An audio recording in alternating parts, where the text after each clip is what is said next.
My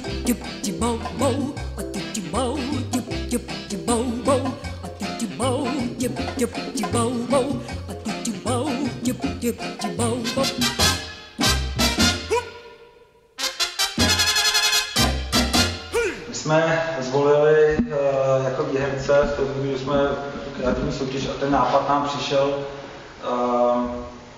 velmi dobrý z těch 7. A je to teda poslední, to 7. místo a to jsou teda kluci Richard Taxel, Mikuláš Karas. Tak blahopřejeme vítězům.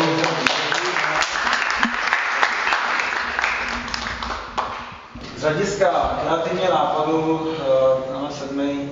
banner vystupoval z řady. Tam se zde, když byl ten nápad Zdržoval Kuzma. Vlastně to byl ten interaktivní banner, který, jako i ten detail se nám líbil, že vlastně tu kluci si nemysleli ty tečky, ale že pak použili ty rány.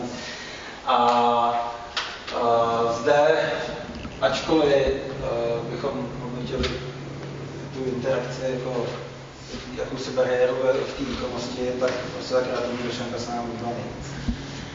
A z hlediska exekuce, on bohužel teďka ten banner tady na tom velkém rozlišení, jak je roztažený, tak vypadá možná hůř, ale vlastně v tom reálném rozlišení vypadá moc hezky.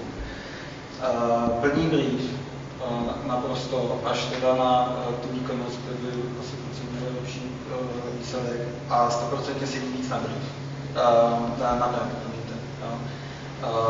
oproti právě tomu banneru číslo 2. Takže do nás číslo 7.